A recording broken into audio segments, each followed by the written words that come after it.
자, 오늘 말씀의 배경은 이렇습니다.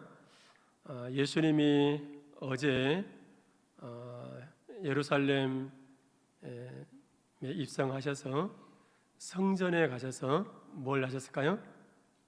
성전을 정화하신 일을 하셨습니다. 성전이 본질적인 기능을 상실한 채 개인의 이익과 탐욕 때문에 만민이 기도해야 될 하나님의 성전이 장사 소굴로 바뀌어버렸습니다.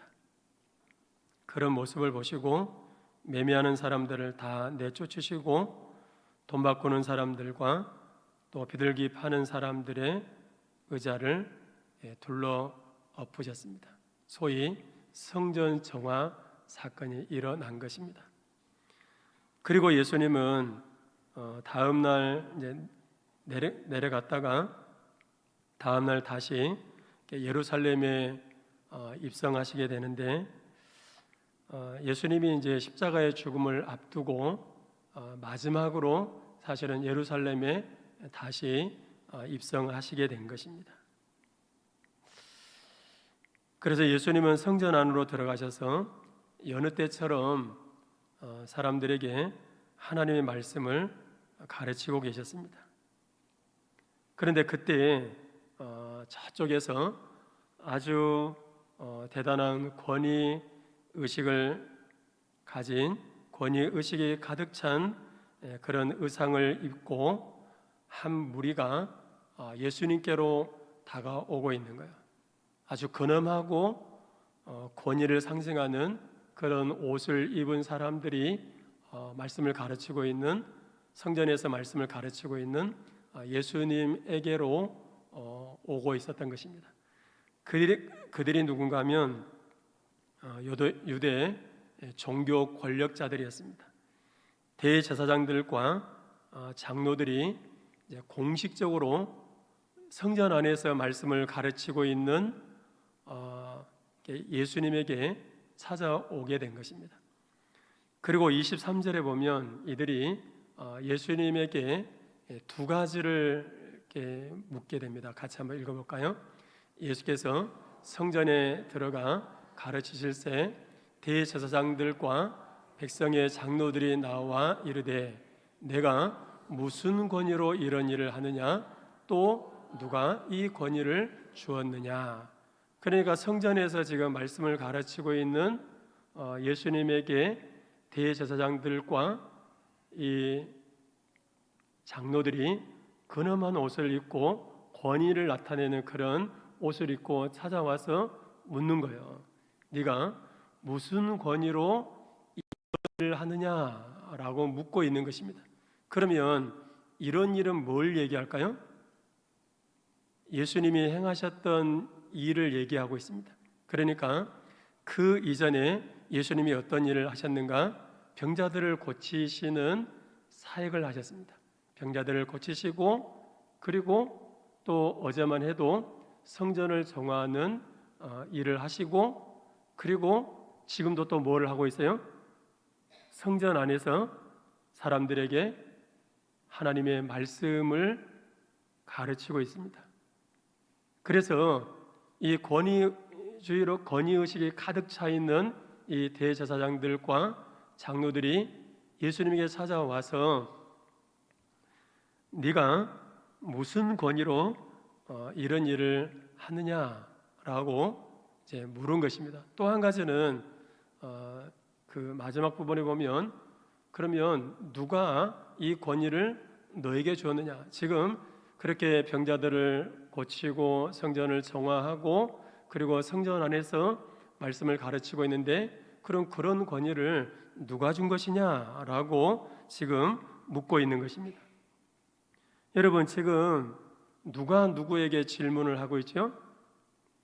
피조물이 하나님께 사실은 질문을 던지고 있는 것입니다. 피조물 중에서도 가장 원흉의 대상인 종교 권력자들이 창조주이신 그리스도께 가소롭게도 권위에 대한 질문을 하고 있는 것입니다. 종교 개혁자들은 이렇게 예수님이 지금 성전 안에서 말씀을 가르치고 있을 때 이 권위로 가득 찬 그런 근엄한 옷을 입고 그들은 찾아와서 무슨 권위로 이런 일을 하느냐, 그리고 누가 너에게 이런 권위를 주었느냐라는 이 질문 앞에 예수님은 어떻게 대답하시는가? 즉답을 하지 않으십니다. 즉답을 하지 않으시고 항상 예수님은 그런 질문 앞에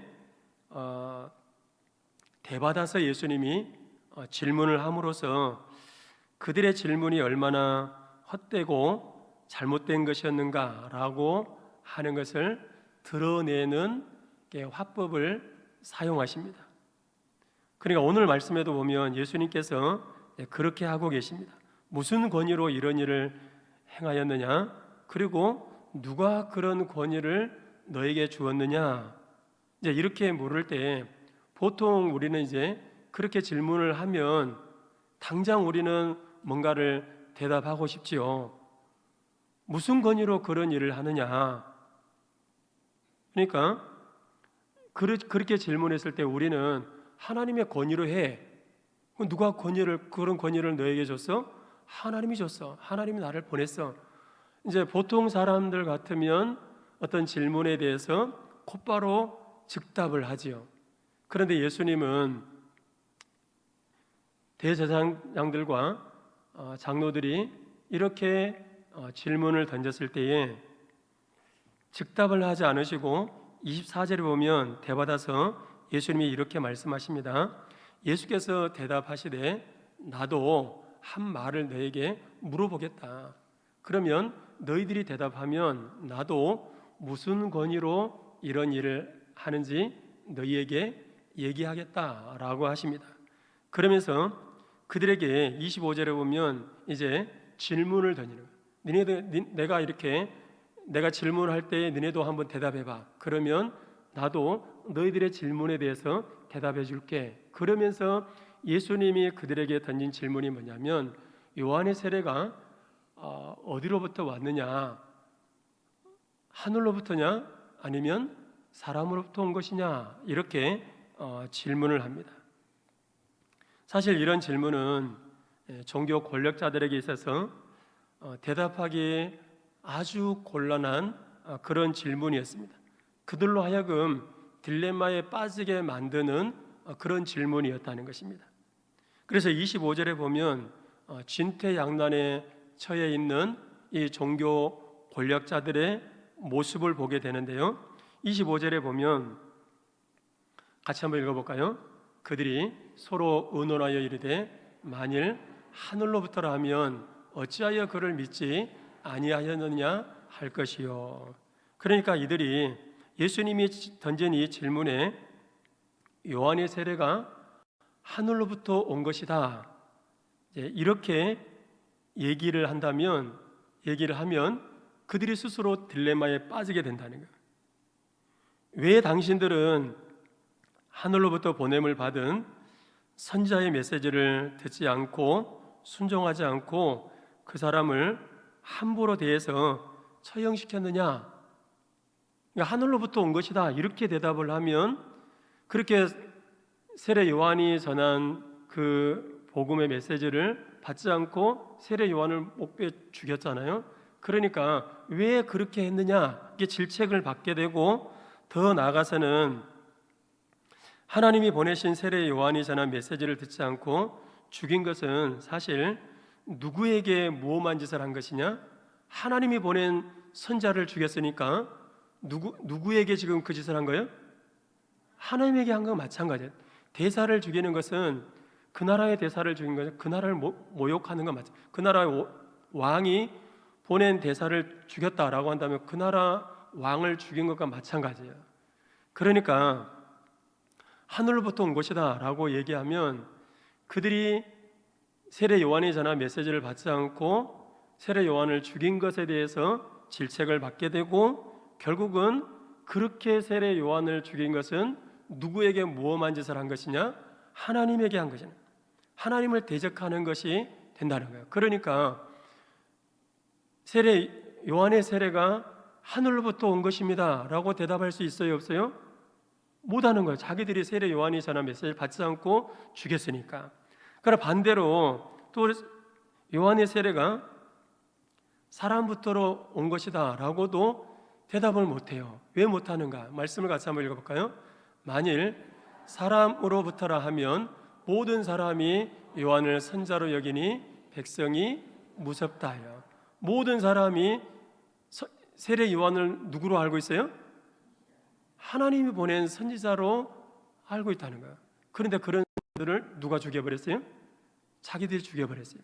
그러면 이 요한의 세례가 사람으로부터 온 것이다, 이제 이렇게 얘기를 하면 많은 사람들이 요한을 선자로 알고 추종하고 따랐는데, 요한은 하나님께로부터 온 선자가 아니다 라고 말한다면 백성들로부터 이제 원망을 사게 되는 것입니다. 원성을 사게 되는 것입니다. 그래서 26절 마지막 보면 그 백성들이 무섭다 이런 표현을 한 것입니다.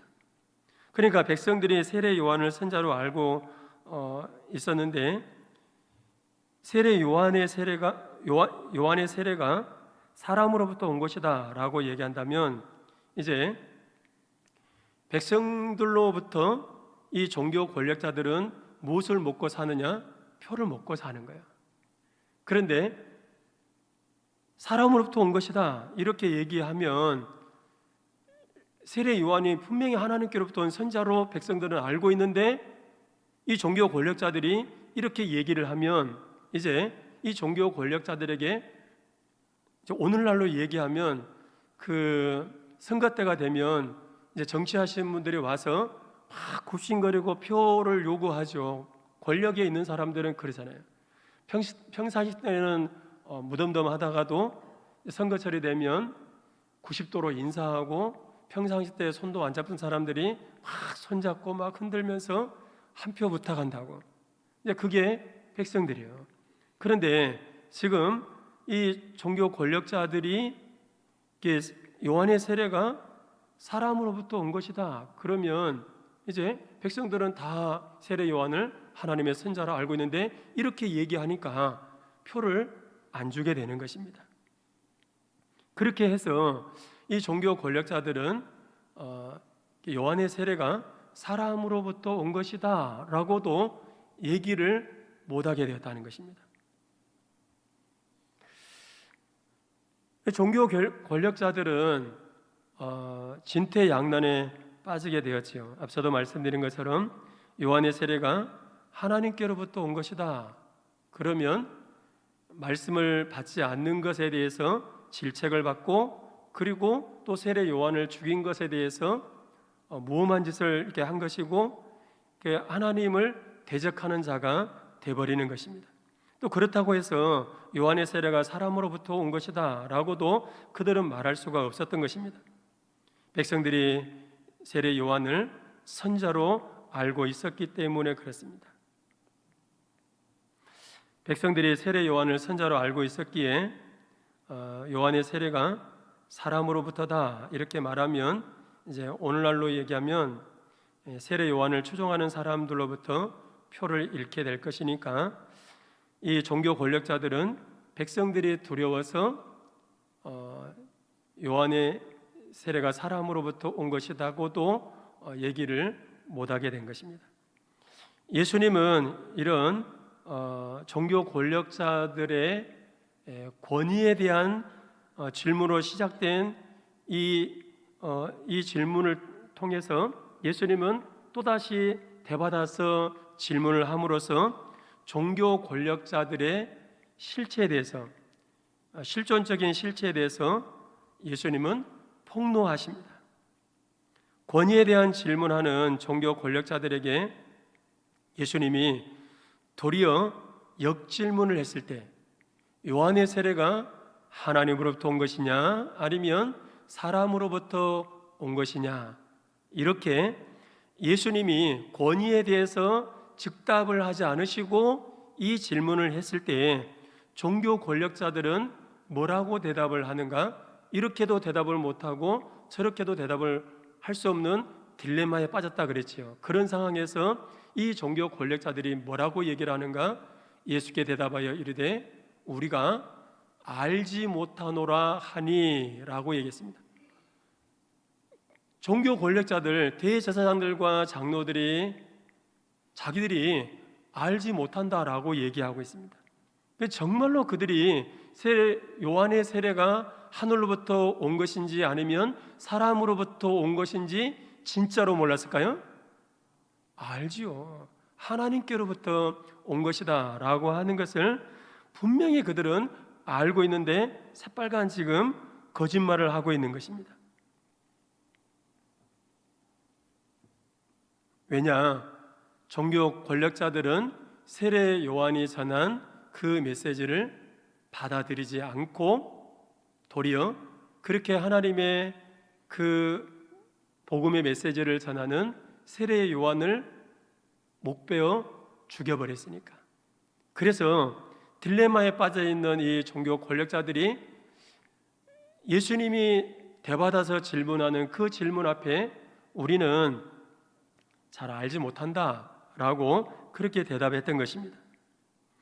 예수님은 말씀을 거역하고 그리고 요한의 세례가 하늘로부터 온 것인지 아니면 사람으로부터 온 것인지 잘 모르겠다고 시치미를 뚝 떼고 있는 이 종교 권력자들에게 이어지는 말씀에 보면 하나의 비유를 듭니다. 어느 집에 두 아들이 있는데 이 아버지가 큰아들을 불러서 얘야 오늘 포도원에 들어가서 일 좀 해라. 그러니까 큰아들이 뭐라고 대답하죠? 네, 알겠어요. 그리고는 어떻게 해요? 가요 안 가요? 안 가요.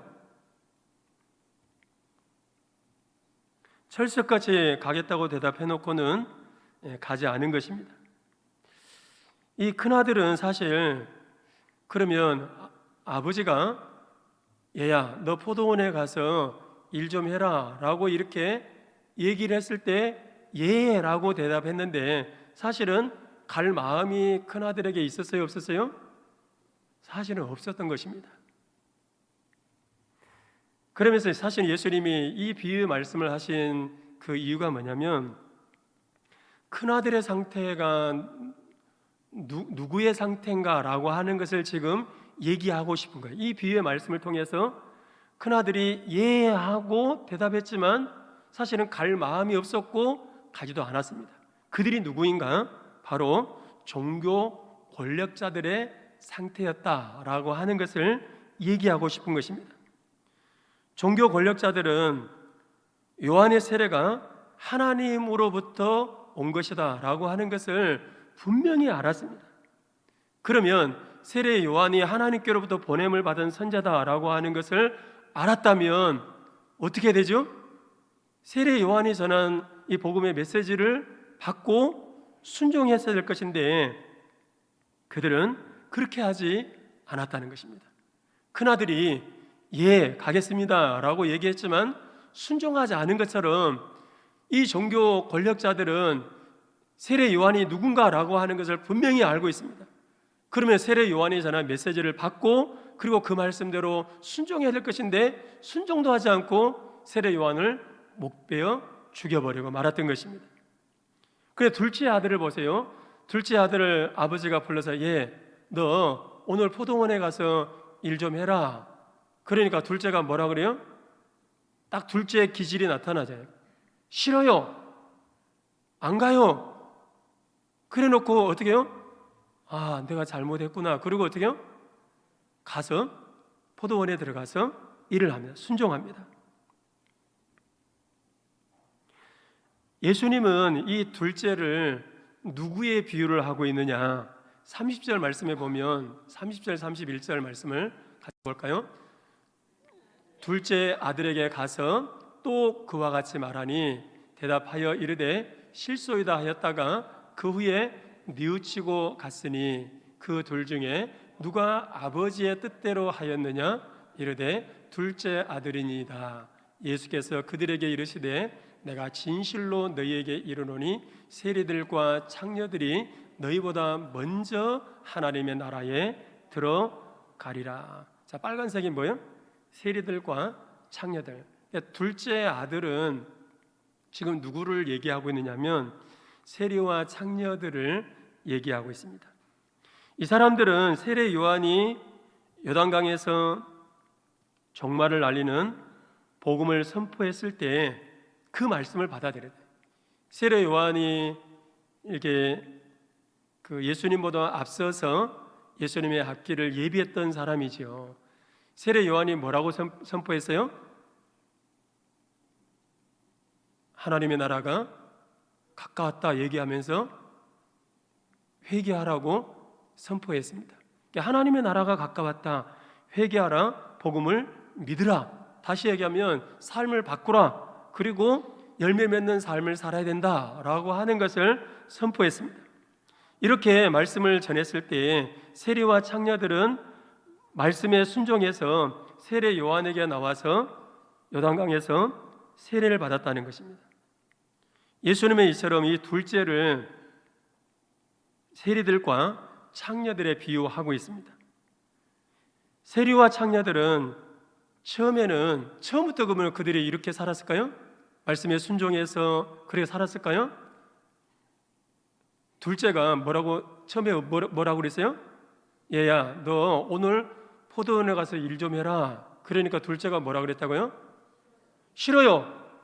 나 안 갈 거예요. 그런 것처럼 이 세리와 이 창녀들도 하나님의 말씀과 동떨어진 삶을 살았던 그런 사람들이었다는 거예요. 불법을 행하며 살았고 하나님의 말씀을 거역하며 불순종하며 살았습니다. 그러다가 세례 요한에 의해서 하나님 나라가 가까웠으니 회개하고 복음을 믿으라고 하는 이 말씀 앞에 그들은 순종하게 된 것입니다. 자기들의 죄를 뉘우치고 회개하고 하나님께로 돌아오게 된 것입니다. 지금 예수님은 권위에 대해서 사실은 이 종교 권력자들이 질문을 했지요. 권위에 대해서 얘기를 했는데 예수님은 권위에 대해서 질문하는 그들에게 요한의 세례가 하늘로부터 온 것이냐 아니면 사람으로부터 온 것이냐, 사실은 원래 질문과는 동떨어진 대받아서 예수님이 질문을 함으로 인해서 결국은 무엇으로 연결되어 가고 있느냐면 말씀에 순종하지 못한 종교 권력자들의 실체를 드러내고 있는 거예요. 권위에 대한 질문이 지금 이제 무엇으로 이어지고 있죠? 순종이라고 하는 주제로 이제 바뀌어진 것을 볼 수 있습니다. 순종하는가 안 하는가의 태도 문제로 주제가 바뀌어 있는 것입니다. 처음에는 권위의 문제로 시작했습니다. 그런데 이 권위의 문제가 누구를 두려워하고 누구를 삶의 근거로 삼느냐의 문제로 이제 발전하게 된 것입니다. 종교 권력자들은 사람의 시선과 사람의 여론을 무서워했습니다. 백성들을 두려워했다. 그러니까 사람으로부터다. 세례 요한이 그 세례가 사람으로부터다라고 하면 백성들은 지금 모두가 다 세례 요한을 누구로 알고 있어요? 하나님이 보낸 선지자로 알고 있는 거예요.